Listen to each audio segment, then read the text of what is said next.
This is going to be Liz Cheney's week. Her book is rolling out. She's going to be everywhere. I was reading it over the weekend, actually, because we're going to have her on the podcast. Uh-huh. And you know what strikes me once again about this? I'm sorry, this is a little bit of a digression. You know, you see the pictures of her as a little girl with President Ford and with President Reagan and with, I mean, she was, I don't know if it's fair to call her, GOP royalty because, she wasn't in the line of succession or anything, but certainly part of that, the nobility. I mean, to say that this was somebody who grew up absolutely immersed in Republican politics, absolutely immersed in conservative politics. I mean, it is in her DNA. She grew up around presidents. She grew up around the White House. She grew up around politicians. Her father was the vice president, Dick Cheney, et cetera, et cetera. I just think it's worth remembering because I think we've gotten used to, like, Liz Cheney is very, very anti-Trump.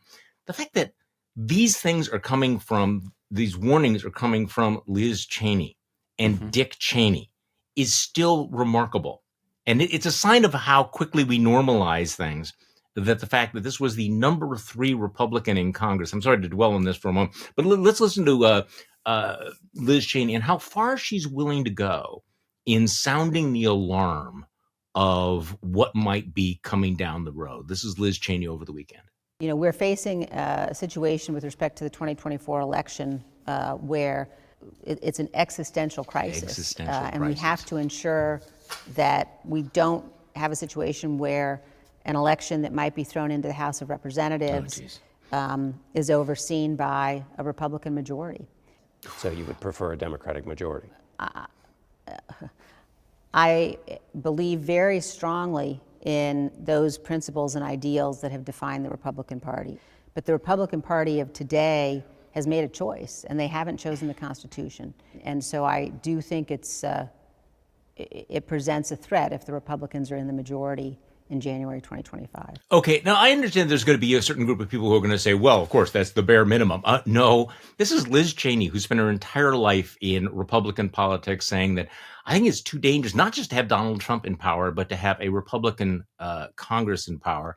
And of course, she's talking about the possible two scenarios. Number one, a Republican Congress that might not agree to count the electoral votes as Donald Trump wanted, back in 2021, or the possibility that our friends from No Labels, by the way, friends, here's my air quotes here, might manage to fuck up the election to the point where nobody gets 270 electoral votes, and the House of Representatives chooses the next president. So just your thoughts that, it is extraordinary to me listening to Liz Cheney say that about a Republican Congress. It is. And, when I think about Liz Cheney, I feel hopeful. And the reason I feel hopeful is I don't believe that people like me can change enough votes, can persuade enough people to vote against Donald Trump. But I have some hope that Liz Cheney and some others like her have enough credibility with folks who otherwise would vote Republican, would vote for the Republican presidential nominee, to just move enough votes to swing enough states. So I think Liz Cheney is enormously important. It helps that she is Republican royalty. It helps that she has credibility because, as you can see, what's going on right now is the Republican Party has been redefined as the cult of Trump.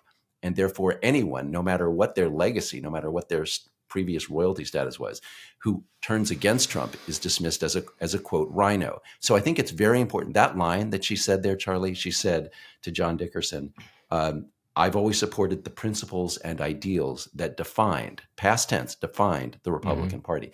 So she's talking to other people who grew up in the party and still believe in conservative principles, things that were in the Republican platforms when Ronald Reagan was the nominee. And she's saying, if you were like me, you were normally a Republican voter, you believe in these things, this is not an occasion when you can afford to vote for this Republican nominee. Okay, so over the weekend, your favorite guy, and by the way, people who have not yet read your book, article / or listen to the podcast about Lindsey Graham need to do that. Two very interesting things that Lindsey Graham said. And I say this as somebody that is like, okay, we know exactly what Lindsey Graham's going to say in any given circumstance. But we have two cuts here, one on Ukraine, but also since we're on Liz Cheney, we've been talking about Liz Cheney. He's asked about Liz Cheney and her book coming out and her, warning about the existential threat that that Lindsey Graham's BFF, Donald Trump, poses to the country. And this is what Lindsey Graham said about Liz Cheney. I think Liz's hatred of Trump is real. I understand why people don't like what he does and says at times, but in terms of actions and results, he was far better president for Biden. And if we have 4 more years of this, Liz Cheney, then we won't recognize America and the world will be truly on fire. And then he says basically Liz Cheney needs to get on board with Donald Trump because 4 more years of Joe Biden and the world will literally be on fire. Right.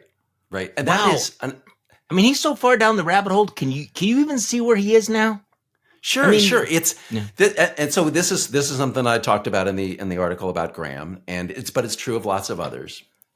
You hear these days so many Republican politicians saying Joe Biden is a mortal threat to the world, to the United States, the world. Everything is on. Now, say what you will about Joe Biden.